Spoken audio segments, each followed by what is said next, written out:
मेरे प्यारे स्टूडेंट, आप सभी का एक बार फिर से स्वागत है आपके अपने YouTube channel study channel MP में। मेरे प्यारे स्टूडेंट, इस वीडियो में मैं आपके लिए कक्षा आठवीं का जो विषय हिंदी का मॉडल पेपर लेके आ चुका हूं, जो कि बोर्ड द्वारा जारी किया जाता है। मॉडल पेपर जो कि आपके वार्षिक पेपर में 50% इसी क्वेश्चनों में से आपको देखने को मिलेगा। तो मेरे प्यारे स्टूडेंट, मैं आपके वार्षिक पेपर की तैयारी बहुत ही महत्वपूर्ण तरीके से, यानी बहुत ही अच्छी तरीके से हमारे इस चैनल के माध्यम से आपको कराई जाएगी, जो कि पूरे यानी सभी सब्जेक्ट के मॉडल पेपर आपको संपूर्ण सॉल्यूशन के साथ, यानी संपूर्ण उत्तर के साथ मैं आपको वीडियो प्रोवाइड कराने कराने वाला हूं, और सभी क्लास की। तो प्यारे स्टूडेंट, अभी तक अगर आप हमारे चैनल को सब्सक्राइब नहीं किए हैं तो चैनल को सब्सक्राइब कर लीजिए, वीडियो को लाइक कीजिएगा और अपने दोस्तों को ज़्यादा से ज़्यादा शेयर कीजिएगा, ताकि उन तक ये वीडियो पहुंच पाए। इसमें जो लिखा है, राजस्थान राज्य शैक्षणिक अनुसंधान एवं प्रशिक्षण परिषद उदयपुर, जो कि प्रारंभिक शिक्षा पूर्णता प्रमाण पत्र परीक्षा 2025, जो कि ये जो मॉडल पेपर जो होता है बोर्ड द्वारा जारी किया जाता है। और मॉडल पेपर में डेली डेली सभी सब्जेक्ट के वीडियो प्रोवाइड कराऊंगा, ताकि आप अपने वार्षिक पेपर की, यानी बोर्ड परीक्षा की अच्छे से अच्छे तैयारी कर पाएं और आपके अच्छे से अच्छे मार्क्स आप ला पाएं। तो आप अपने दोस्तों को भी ये वीडियो शेयर कीजिएगा।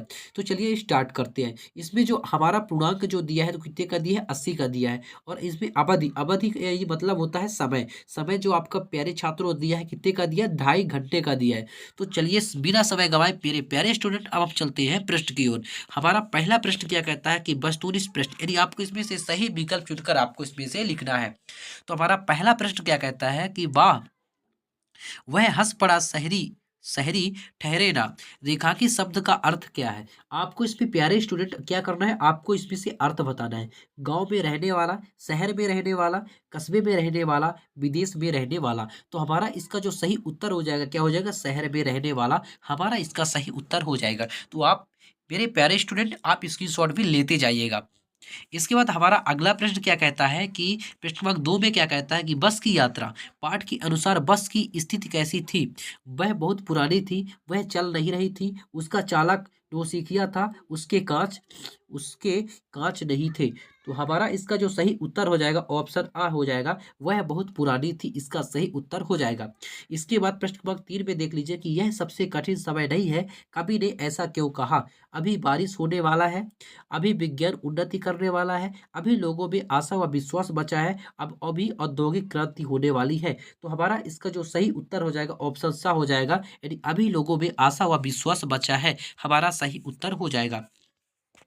इसके बाद अगला प्रश्न क्या कहता है कि शीश पगाना झग तन में, प्रभु जाने को आही कहे, आही बसे के ही ग्रामा, रेखांकित शब्द का अर्थ है। आपको इसमें अर्थ बताना है कि इसका अर्थ क्या है। पैर, हाथ, पैर, शरीर और आग। तो हमारा इसका जो सही उत्तर हो जाएगा, ऑप्शन सा हो जाएगा, यानी शरीर हो जाएगा। इसके बाद प्रश्न क्रमांक 5 क्या कहता है कि इक प्रत्यय में, इक प्रत्यय से बना शब्द है। आपको इसमें से बताना है कि इक प्रत्यय से कौन सा शब्द बना है। रमणीय, सामाजिक, पराजित और पिकनिक। तो हमारा इसका जो सही उत्तर हो जाएगा प्यारे छात्रों, हो जाएगा हमारा पराजित हो जाएगा। इसके बाद प्रश्न नंबर 6 में क्या कहता है कि अभी भी एक रेलगाड़ी जाती है, वाक्य में रेखांकित शब्द का बहुवचन रूप है। आपको इस पे क्या बताना है कि बहुवचन रूप कौन सा है, आपको इस पे ये बताना है। रेल, तो इसका सही उत्तर हो जाएगा, ऑप्शन सा हमारा सही उत्तर हो जाएगा। इसके बाद प्रश्न नंबर 7 पे क्या कहता है कि जहां पहिया है, पाठ के अनुसार हवाई जहाज उड़ाने जैसी उपलब्धि है, घोड़ा दौड़ाना, बस चलाना, साइकिल चलाना या नाव चलाना। तो प्यारे स्टूडेंट, इसका हमारा जो सही उत्तर हो जाएगा, साइकिल चलाना हमारा इसका सही उत्तर हो जाएगा। इसके बाद हमारा अगला प्रश्न क्या कहता है, हमारा अगला प्रश्न क्या कहता है, आप देख लीजिए। हमारा अगला प्रश्न है कि प्रश्न क्रमांक 8 का हमारा जो सही उत्तर है, कृष्ण बलराम, ये हमारा ऑप्शन द हमारा इसका सही उत्तर हो जाएगा। इसके बाद अति लघु उत्तरीय प्रश्न आता है, प्रश्न क्रमांक 9 से 14 तक जो हमारा क्वेश्चन यानी प्रश्न है, तो अति लघु उत्तरीय प्रश्न है। तो पानी की बूंद पेड़ों द्वारा कैसे पकड़ी गई, आपको इसमें ये बताना है। इसके बाद प्रश्न क्रमांक 10 पे क्या कहता है, देख लीजिए कि आकाश को लेकर क्या मैं चाटूंगा, बाज और सांप, पाठ के अनुसार सांप ने ऐसा क्यों कहा, आपको इसमें ये बताना है। इसके बाद प्रश्न क्रमांक 11 देख लीजिए कि दिन प्रति हानि होती गुरस की, सूरदास के पाठ के अनुसार गुपी ने यशोदा से ऐसा क्यों कहा। तो आप फटाफट इनका उत्तर देख लीजिए, हमारा फटाफट आपका उत्तर रहा, और आप स्क्रीनशॉट ले लीजिए। इसके बाद हमारा अगला प्रश्न आता है, प्रश्न क्रमांक 12 में क्या कहता प्रश्न नंबर 12 में आता है कि भगवान के डाकिए पाठ के अनुसार पक्षी और बादल एक देश से दूसरे देश क्यों जाते हैं? आपको इसमें ये बता इस प्रश्न नंबर 13 में क्या कहता है कि सु उपसर्ग लगाकर दो शब्द बनाइए। आपको इसमें दो शब्द बनाना है। तो प्रश्न नंबर 12 का हमारा जो ये सही उत्तर है, आप प्यारे छात्रों इसकी शॉट ले लीजिए। पक्षी और बादल एक देश से दूसरे देश जाते हैं क्योंकि वे भगवान का संदेश ले जाते हैं। ये संदेश भेदभाव न करने, प्रेम, सद्भाव और एकता का होता है।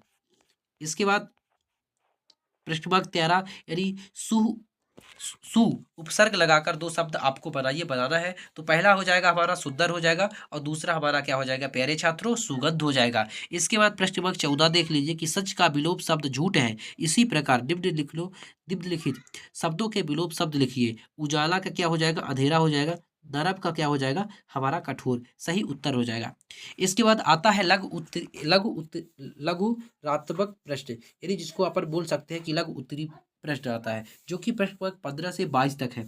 तो प्रश्न नंबर 15 का हमारा जो पहला क्वेश्चन है क्या कहता है कि बस की यात्रा पाठ के अनुसार बताइए कि जो व्यक्ति यात्रियों को बस तक छोड़ने आए।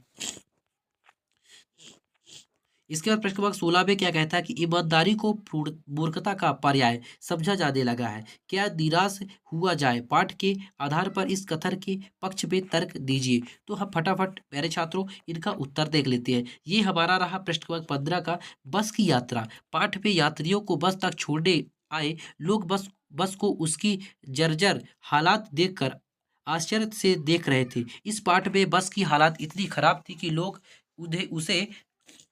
लोग उसे ठाकिर की तरह मानते थे। ये हमारा सही उत्तर हो गया है। इसके बाद प्रश्न नंबर 16 का जो हमारा सही उत्तर है प्यारे छात्रों देख लीजिए और आप इसकी शॉट ले लीजिए कि ईमानदारी को मूर्खता का पर्याय समझा जाने लगा है। यह कथन क्या निराश हुआ जाए पाठ के आधार पर सही है। ऐसा इसलिए है क्योंकि आज के समय में बेईमानी का बोलबाला है और ईमानदारी को मूर्खता का पर्याय समझा जाता है। इसके बाद हमारा अगला प्रश्न नंबर 17 आता है कि सप्रसंग व्याख्या कीजिए। आपको इसमें क्या करना है प्यारे छात्रों प्रसंग और व्याख्या आपको इसमें दोनों करना है कि हम भीख मांगो की दुनिया में स्वच्छंद लुटाकर प्यार चले, हम एक निशानी सी उर पर ले असफलता का भार चले।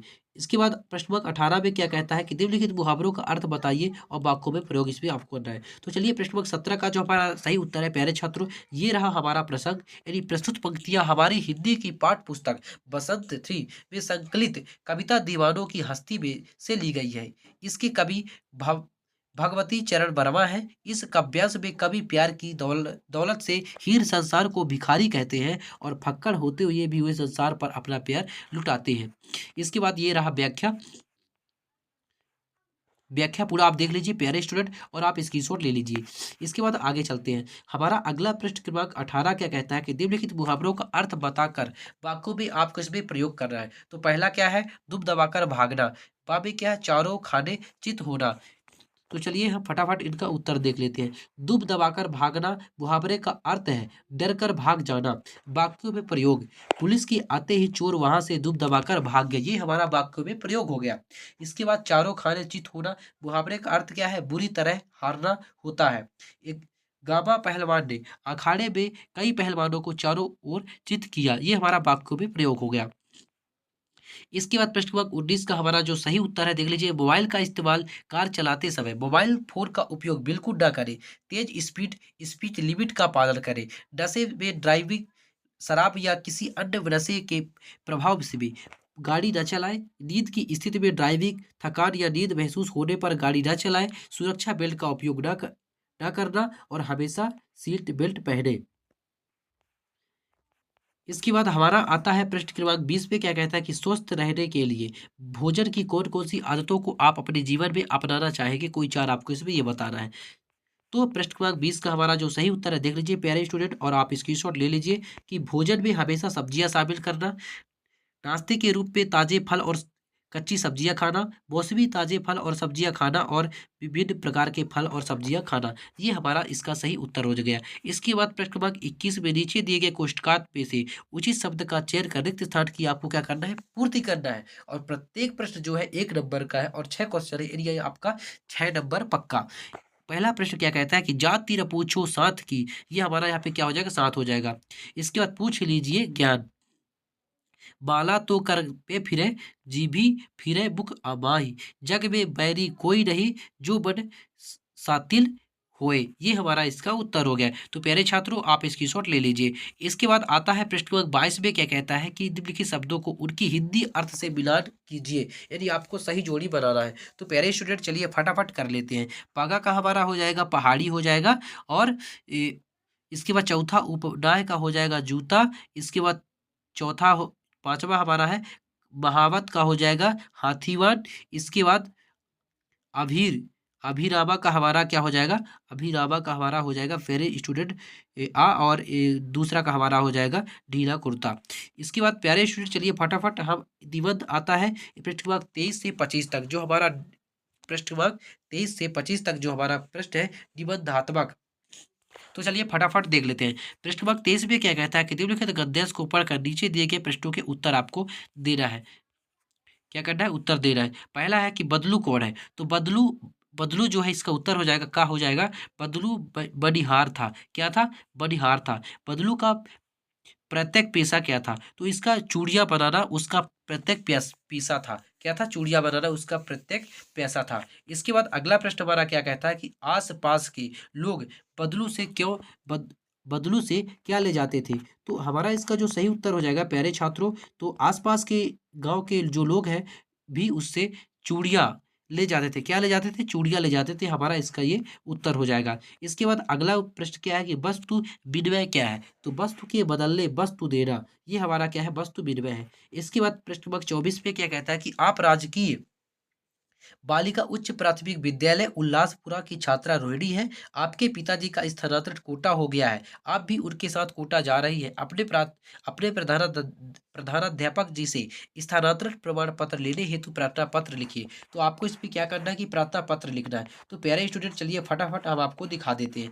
इसमें हो गया सेवा में, प्रधानाध्यापक जी राजकीय बालिका उच्च प्राथमिक विद्यालय उल्लासपुरा, ये आपका हो गया। फटाफट आप इसकी शॉट ले लीजिए। मेरी सविनय निवेदन है कि मैं आपकी विद्यालय की कक्षा 9वीं की छात्रा रोहिणी हूँ। मेरे पिताजी का स्थानांतरण कोटा हो गया है, जिस कारण मुझे भी परिवार के साथ कोटा जाना पड़ेगा। अतः मुझे अन्य विद्यालय में प्रवेश लेने के लिए स्थानांतरण प्रमाण पत्र की आवश्यकता है। क्या है, आवश्यकता है, ये रहा। इसके बाद आपको नीचे क्या लिखना है कि अपनी पढ़ाई में किसी प्रकार की बाधा आने न आने दूं, आपकी अति कृपा होगी, धन्यवाद। में आप अपना जो नाम भवदीय रोहिणी कक्षा 8वीं हो गया, और दिनांक आपको अपना दिनांक, यानी आपको अपना दिनांक लिख देना है जिस दिन आप। इसके बाद हमारा आता है निम्नलिखित प्रश्न क्रमांक 25 पे क्या आता है प्यारे छात्रों कि निम्नलिखित में से किसी एक विषय पर आपको क्या करना है, निबंध लिखना है। मोबाइल की उपयोगिता जो कि 8 नंबर का है, पर्यावरण संरक्षण, रक्षाबंधन, शिक्षा का महत्व, जो कि आपका ये पर्यावरण और शिक्षा का महत्व है, मोबाइल, ये चारों जो कि बहुत ही महत्वपूर्ण है, जो कि आपके वार्षिक पेपर में से इन्हीं में से कोई एक आपको उठा के दे देगा, और आप फटाफट आप तैयारी कर लीजिएगा। तो चलिए हम जो आज जो कि आपका मोबाइल, किसके बारे में, मोबाइल की उपयोगिता के बारे में हम आपको फटाफट दिखा देते हैं। आज के समय में मोबाइल फोन हर व्यक्ति की जरूरत बन गया है। यह एक ऐसा उपकरण है जो जीवन को सरल और तेज बनाता है। मोबाइल का सही उपयोग हमारे लिए बहुत फायदेमंद हो सकता है। मोबाइल फोन का सबसे बड़ा लाभ यह है कि इसके जरिए हम किसी से भी तुरंत संपर्क कर सकते हैं, चाहे कोई व्यक्ति हमारे घर के आसपास हो या दूर देश में हो। मोबाइल के माध्यम से बातचीत करना आसान हो जाता है। इसके बाद हमारा टॉपिक है शिक्षा में सहायता। ये हमारा शिक्षा में सहायता फटाफट आप देख लीजिए प्यारे स्टूडेंट। यदि मोबाइल फ़ोन पढ़ाई के क्षेत्र में बहुत ही उपयोगी है, जिससे हम ऑनलाइन पढ़ाई कर सकते हैं, किताबें पढ़ सकते हैं और नई नई जानकारियाँ हासिल कर सकते हैं। यह छात्रों के लिए एक मददगार उपकरण है। इसके बाद आता है मनोरंजन का साधन। मोबाइल फ़ोन पर गाने सुनना, वीडियो देखना और गेम खेलना आसान हो गया है। यह मनोरंजन का एक अच्छा साधन है जिससे खाली समय का उपयोग किया जा सकता है। इसके बाद हमारा अगला टॉपिक आता है सावधानियाँ। मोबाइल फ़ोन का अधिक उपयोग करने से सेहत को नुकसान हो सकता है, खासकर बच्चों और युवाओं की इसका सीमित उपयोग करना चाहिए। यह ध्यान रखना चाहिए कि मोबाइल का उपयोग केवल काम के लिए और सही समय पर हो। इसके बाद आता है हमारा टॉपिक उपसंहार। मोबाइल फ़ोन आज की दुनिया का एक अनमोल तोहफा है।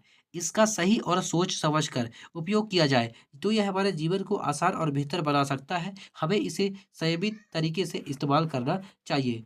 तो प्यारे छात्रों, आशा करता हूँ कि आपको वीडियो समझ में आ गया होगा। अगर वीडियो समझ में आ गया होगा तो चैनल को सब्सक्राइब कीजिएगा, वीडियो को लाइक कीजिए, क्योंकि हमारे इस यूट्यूब चैनल के माध्यम से आपके वार्षिक पेपर यानी बोर्ड पेपर की तैयारी पूरी तैयारी कराई जाएगी। फिर मिलते हैं नेक्स्ट वीडियो में, तब तक के लिए जय हिंद, वंदे मातरम।